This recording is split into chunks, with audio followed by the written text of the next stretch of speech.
Hello, everyone.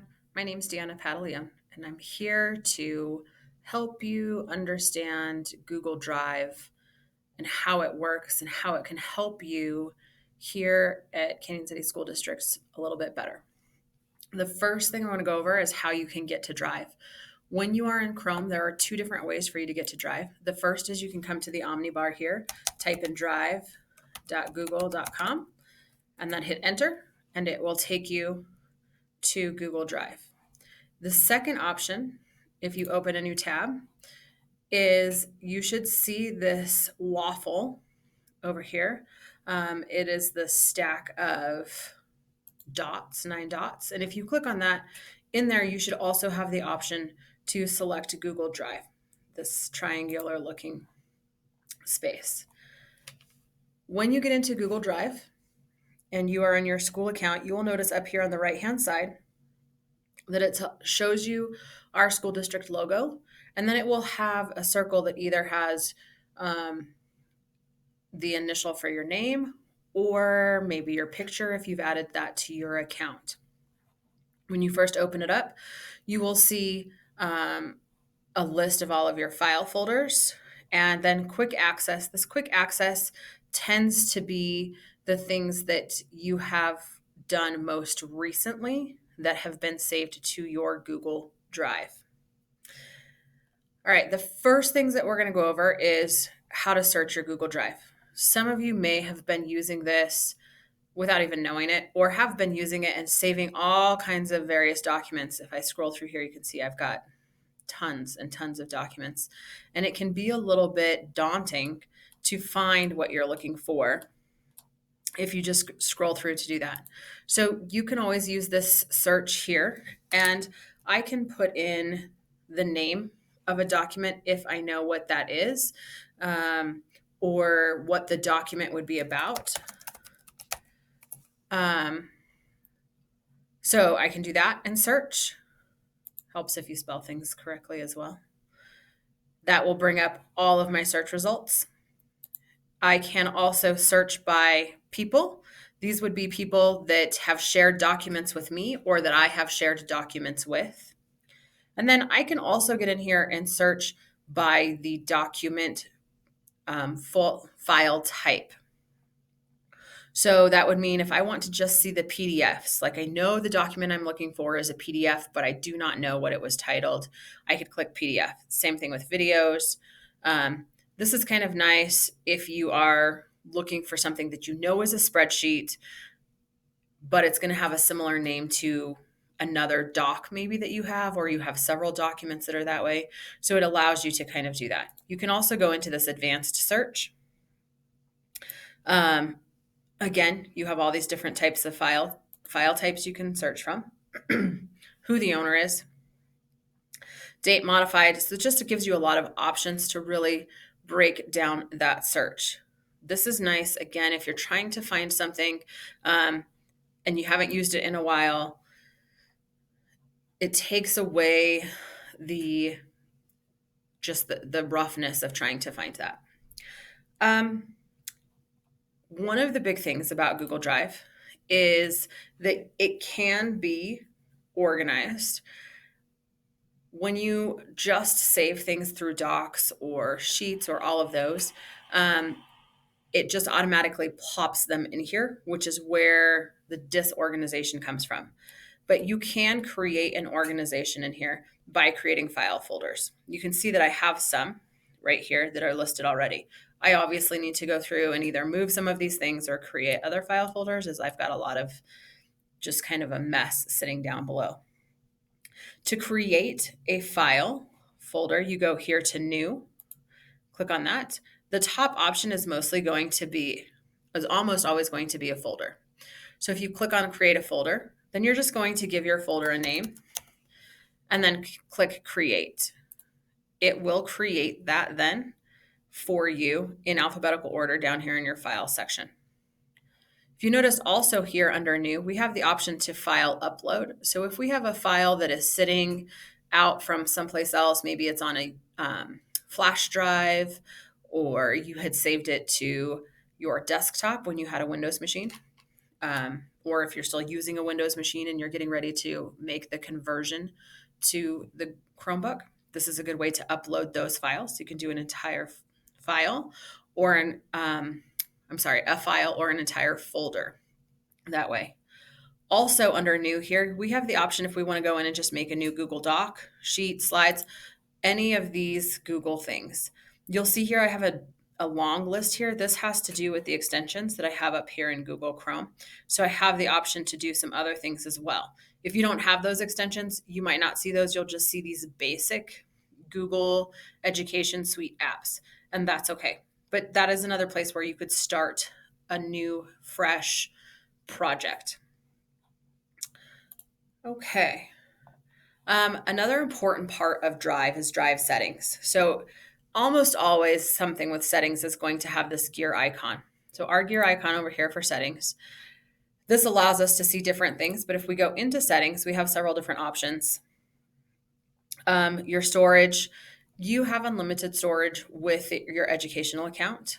If you have a personal Google account, that is a little bit different, but under educational account, you don't really even have to worry about that. You can convert upload files to Google Docs. So in other words, if you upload a Word document and you automatically wanted it to be converted to a Google Doc or the Google Doc editor format, you can click here and select that. Here is also where you would select if you want to be able to work with your documents, sheets, slides, any of that offline. This is something that I would recommend, especially if you're going to be going to a conference or traveling or something like that. This is a great place for our kids also who don't have access to the internet at home. They can come here, click on this, and then they will be able to access those projects, those things that they need to be working on at home, complete them, and then when they come back and reconnect with the internet, it'll upload all of those to Google Drive. So it's a great option. And again, I would use this really for our students who do not have internet access at home. You can change the density and the size. There's other things in here. You can change your notifications. So if you want to get browser notifications every time something comes into your Google Drive, or email notifications, you can do that. And then you have an option in here to manage apps. These are things that are, again, related to the extensions that you have up here. We have the option to see, again, your quick access piece here, all of your folders, and then your files will fall under that. And your files and your folders will be in alphabetical order. But we can also, if I know that it's something that I've done recently, within the last couple of weeks, I can click over here on the left-hand side at recent, and I will see everything that I have recently been working on. Gives me a timeline. So these are older.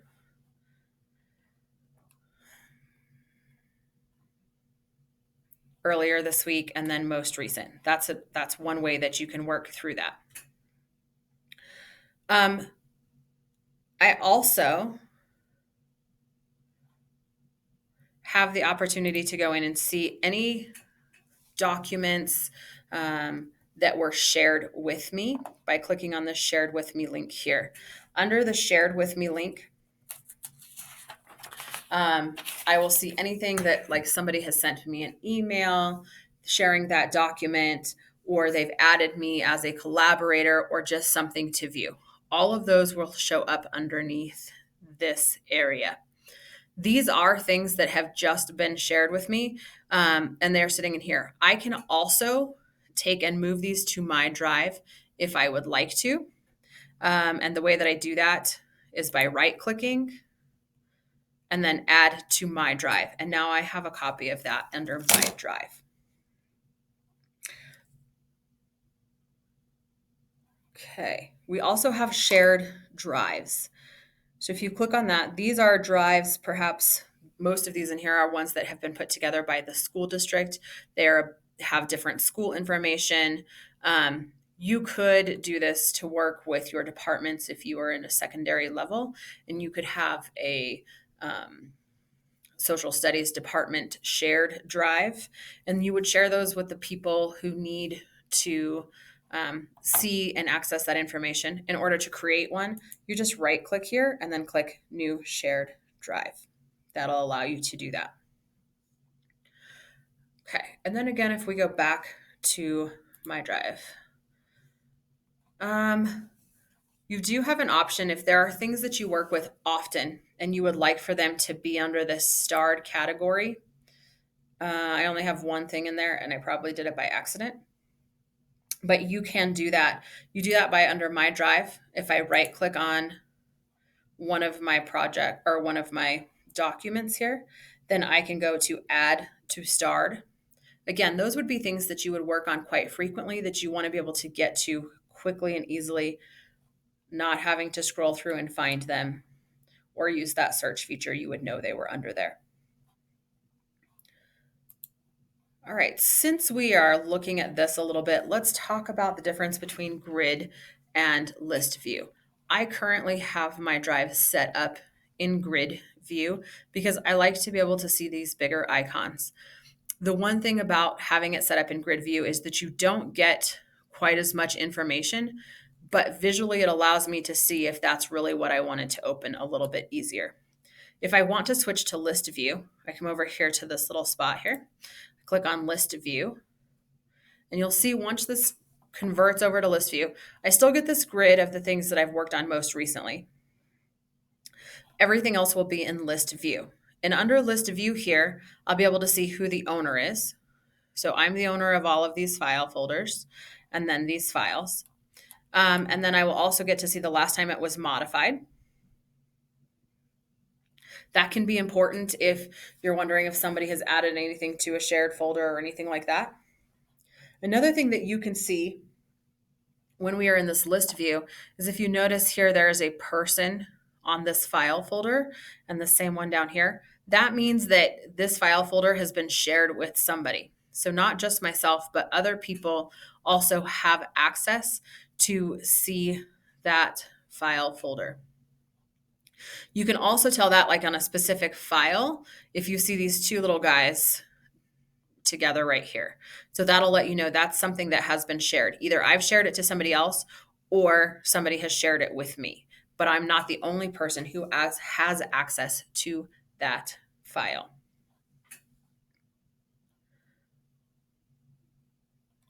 Okay.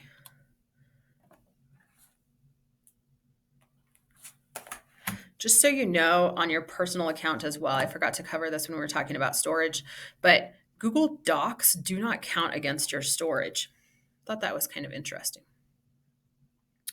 All right, I'm going to go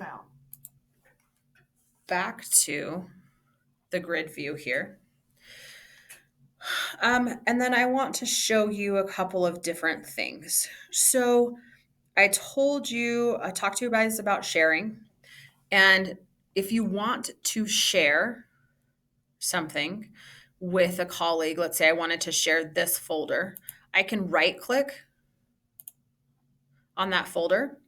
Then I get some different options. So I have open with. If I had some different apps that I wanted to open that with, I could do that. Share is right at the top. If I click on share, then I have the opportunity to put in my colleagues' email addresses, whoever I want to share that with. I could also go to get shareable link. And on this shareable link, then it gives me a link that I can send. One thing when you are sharing with others that you want to be careful of is what this permissions is set at. You can either change this under the shareable link or you can change it under advanced. So what we have here is that anyone at the Canyon City School District, okay, can view this. If I want to change that, I click here and I got lots of different options. First, I can make this so that it's public on the web and anybody on the internet who searches the word classroom would find this file folder. I personally have never had anything that I would use that for at this point. I can change it so that anyone with the link can access this. They don't have to have a sign on. They don't have to have a Google account to do so. Anybody can access and view that. Again, this is anyone who has the link. So if you're working with somebody outside of the school district and you want them to be able to see that document or the project you put together, this is a good option to use. We can use anyone at Canyon City School District can find and access that. Again, if you put that out there, that would be anybody who searches from their signed in school district account. They'll be able to find those documents. Anyone at Canyon City School District with the link. So this would be anybody that I share that shareable link with. As long as they have that link and they are signed into their school account, they will be able to open and access this. The really important piece of this, again, is that they have to be signed into their school account. So if I share this with somebody who is also a friend and they're at home and they're working on their personal computer and they're not signed in with their school account, they might not be able to open that. It'll ask them for permissions. And then lastly, I can set it to off, meaning that I'm only sharing with very specific people. Those would be the people whose email addresses I put in. Depending on what you are doing with your document or project and what type of document and project it is, will depend on how you want to set this up. Most of the time, I would venture to say that either you will have it off or anyone at Canyon City School District with the link will be able to view. Again, that's the access that I have here, is that anybody with the Canyon City School District in RE1, if they have the link, they can view. Now I can also change this option of viewing only. Right now it's set that they can only view it. So that means they would open it up and all they could do is look at it, but they can't type into it. They can't change it in any way. This is really good if you are doing presentations and you want people to have that information, but you don't want them to change your stuff. I can change this to can organize, add, and edit. That's not something I would do very often. Okay. I can also change that individually here as I invite people. So organize, add, and edit, or can view only. Those are the options I have there. And then lastly, I have one more checkbox here that says prevent editors from changing access and adding new people. So if I want to invite somebody who can edit, then I can also make sure that they can't change the access. So in other words, they can't change who can have access to it as far as with the link. And I can make sure that they don't add new people if that's something I want to have set up.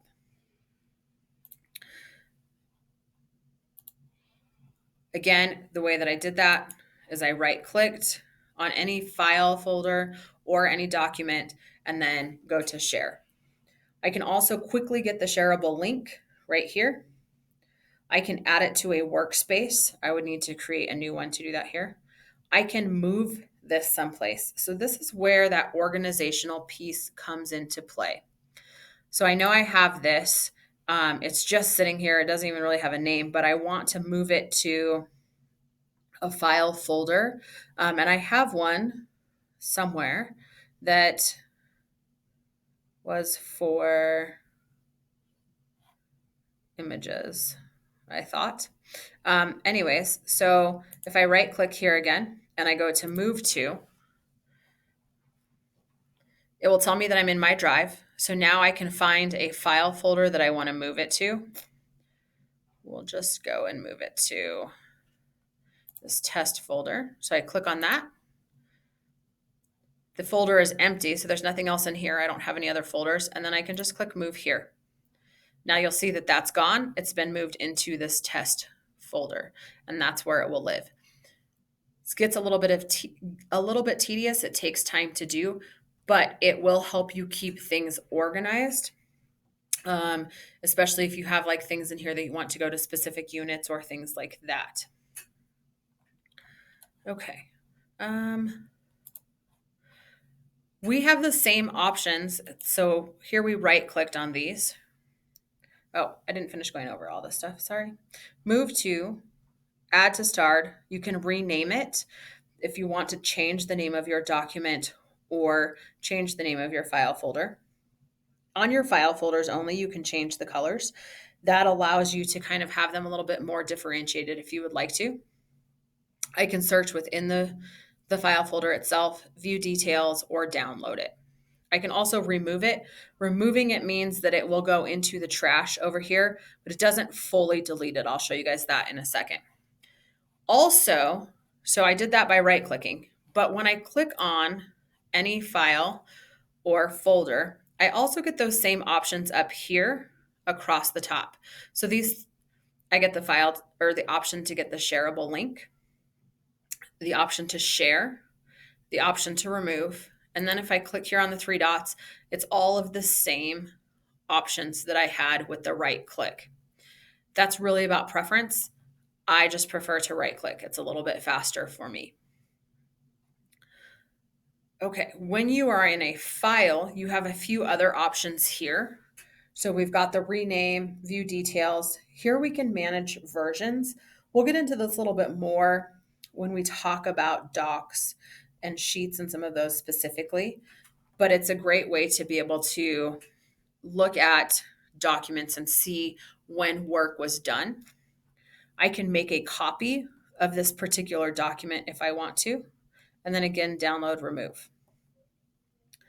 Okay, so let's talk about the trash piece over here, because I did mention that if you hit remove, it will move it over to this trash bin automatically. All it does is move it into this trash folder, and then it will stay sitting in this trash folder forever unless you come into here and you right click and say delete forever. You also have the option in here if you want to restore something. So let's say you accidentally removed it and you're like, oh, no, I need that back. Then I can restore. Again, restore or delete forever. Also, if I am not clicked on a specific folder or file in this deleted from my drive option, I can empty the entire trash by clicking here.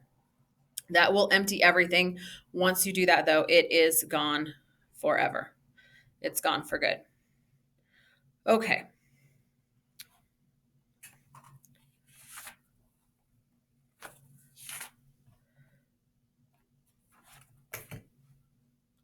I think those are the main pieces that I wanted to show you guys here on this particular piece.